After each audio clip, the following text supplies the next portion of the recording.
you start a business, you don't obsess over ideas. You don't obsess over logos. You obsess over one thing, your bank account. That is the reality of being an entrepreneur, Atlas. The numbers tell the truth. In early 2024, my business bank account had exactly $500 left. That was barely enough to pay for my internet and coffee. I was sweating. I was losing sleep. But I had one hope. One hope? I had one contract on the table. It was a contract with a massive international company. If I signed this deal, it was worth $50,000. $50,000? That changes everything. That is life-changing money. Exactly. I thought the hard part was doing the work. I was wrong. The hard part was writing one single email. One email? It sounds so small. It took me 30 seconds to write it, and it almost destroyed my entire business. I sent that email, and I almost watched that $50,000 vanish into thin air. Welcome back to Level Up English. I am Nova. And I'm Atlas. Today, we're telling the story of the email that almost killed my business.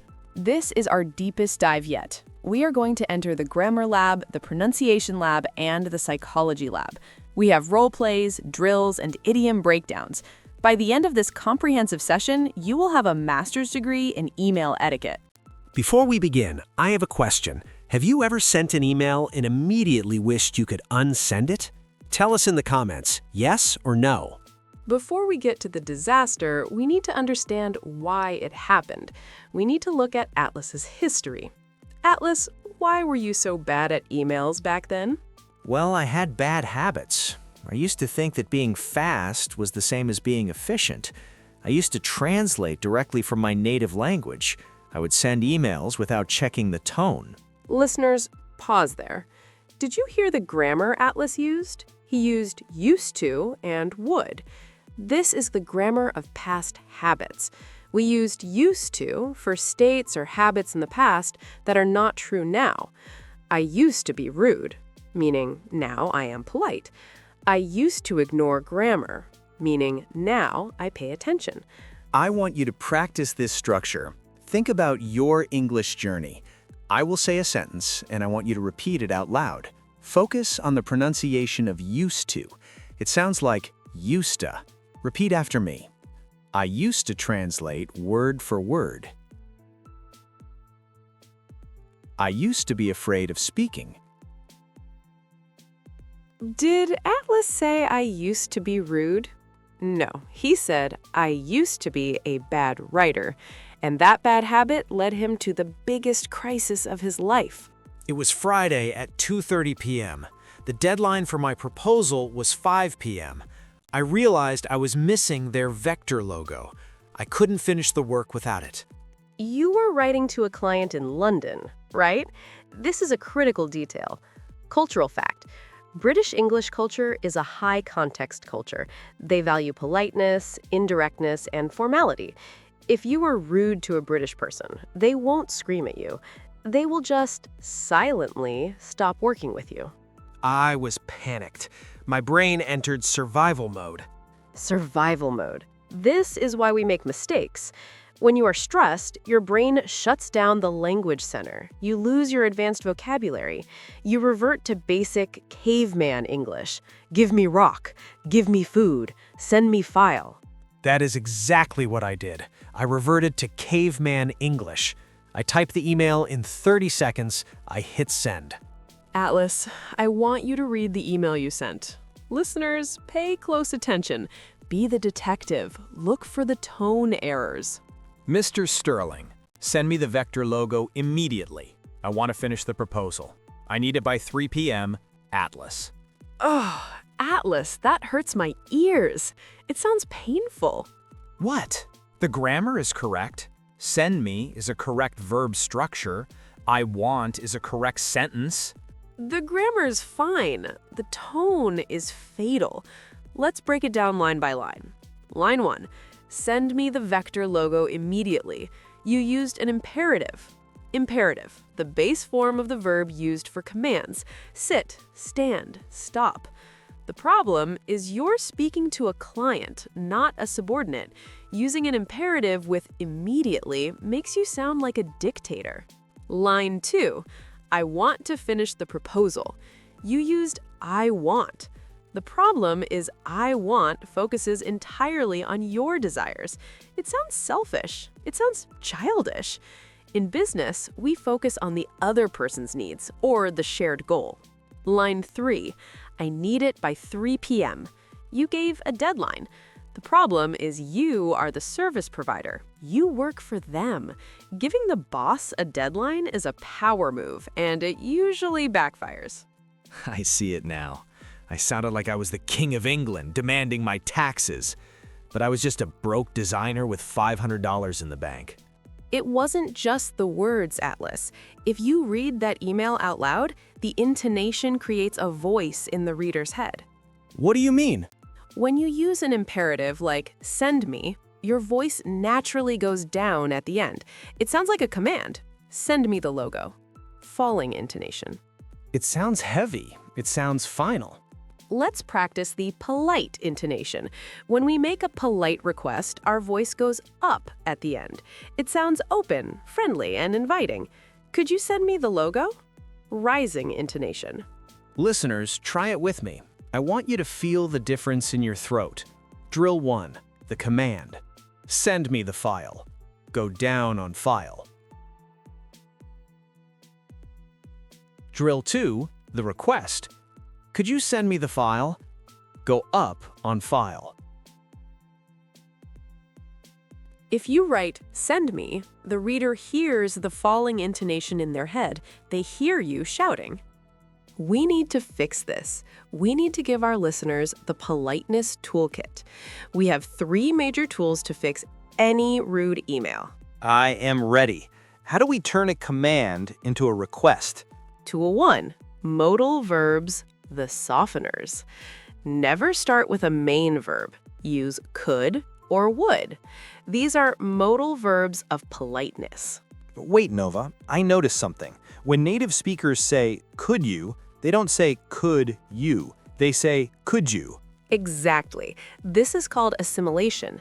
The D sound at the end of could and the Y sound at the start of you mix together to make a J sound. Could you becomes could you. Would you becomes would you. Listeners, this is the secret to sounding fluent immediately. Repeat after me. Could you help me? Could you? Would you mind? Could you? Could you send it? Could you? Tool 2, no, I want. I want is for children. I want a toy. In business, we use I would like or I was wondering if. I was wondering if is very high-level politeness. Bad, I want a meeting. Good, I was wondering if we could meet. Tool 3, the reason, so that. Always give a reason. Could you send the logo so that I can finish the work? This explains why you are asking, which reduces the pressure. It makes you a partner, not a boss.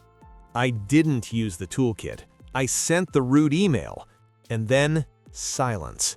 3 p.m., no reply. 4 p.m., no reply. You were sitting there, staring at the screen, guessing what Mr. Sterling was thinking. This is where we use modals of deduction. When we are guessing about a situation based on evidence, we use must, might, could, can't. I thought he might be busy, 50% sure. I thought he could be in a meeting, 50% sure. But by 4:30 p.m., I thought he must be angry, 95% sure. Listeners, pay attention to the strength of these words. Must be, you are almost certain it is true. Can't be, you are almost certain it is impossible. He can't be happy about that email. Listeners, look at this situation. You send a proposal. The client replies in 2 minutes saying, let's sign. What do you think? A, they must love it. B, they might love it. Put your answer in the comments. At 4:45 p.m., I got the email. It wasn't from Sterling. It was from his assistant. Mr. Sterling is reviewing our options. We will not proceed today. Reviewing our options. That is business code for goodbye. But let's look at some business idioms that describe this disaster. I realized I had dropped the ball, meaning to make a mistake or fail to do your duty. I dropped the ball on the Sterling account. You definitely burned bridges, meaning to destroy a relationship so you can't go back. Be careful not to burn bridges with your old boss. I wanted to cut to the chase, but I cut too deep. Cut to the chase means to get to the point directly. Usually this is good, but here it was rude. Atlas dropped the ball. He tried to cut to the chase, but he ended up burning a bridge. I had to fix it. I decided to write an apology, but I didn't want to say I made a huge mistake because I looked weak. You need the passive voice shield. In business, when we talk about problems or errors, we avoid the active voice because it sounds like an accusation. Active, you made a mistake. Aggressive. Passive, a mistake was made. Diplomatic. How do we form it? Subject plus to be plus past participle. The file, subject, plus was, to be, plus sent, past participle. I wrote, "Dear Mr. Sterling, I apologize. A mistake was made regarding the tone of my previous email." This protects your dignity. It separates you from the error. It focuses on the event, not the person. Listeners, try to change this sentence. Active, you sent the wrong file. Make it passive. Passive, the wrong file was sent. Active, you didn't sign the contract. Make it passive.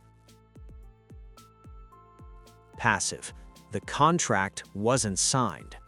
I sent the apology, he accepted it, I got the contract. It saved my business. Now we are going to do a role-play simulation. This is the test. This is where you prove you have mastered the lesson. I will play the rude boss. Nova will play the polite employee. I will say a rude sentence. I want you, the listener, to translate it into polite business English. Speak to your screen. Are you ready? Let's go. Scenario 1. You need a report. Rude. Give me the report. Could you please send me the report? Scenario 2. You want to say no to a meeting. Rude. I can't come.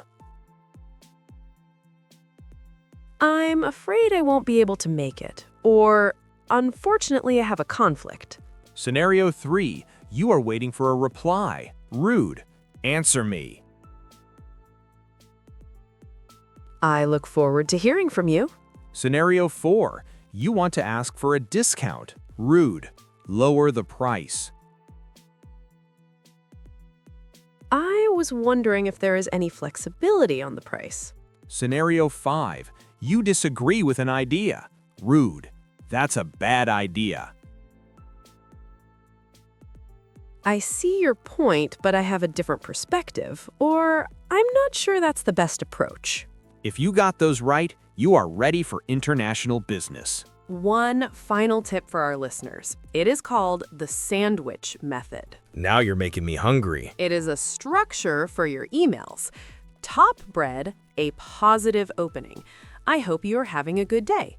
Thanks for the quick reply. The meat, the request or the problem, could you please send the logo? Bottom bread, a positive closing. Looking forward to hearing from you. Thanks for your help. My rude email had no bread. It was just meat. Send me the logo. It was naked meat. Exactly. Nobody likes to hold a hamburger without the bun. It's messy. The bread makes the email easy to handle. It shows you are a human being, not a robot. Wow, we covered a massive amount of ground today. Used to. Modals of deduction. Passive voice. Intonation, up and down, and connected speech. Could you? Vocabulary. Softeners and business idioms. We learned that English is not just about words. It is about psychology. It is about how you make people feel. That email taught me that manners are not just nice. Manners are currency. Politeness is worth money. It turned a $0 bank account into a $50,000 contract. Your homework. Go to your sent folder. Read your last 3 emails. Read them out loud. Do you hear the falling intonation? If so, rewrite them using the sandwich method. If you want to master English and also level up your life, you are in the right place. Subscribe for more deep dives. Keep learning, keep growing. And stop being rude. See you next time.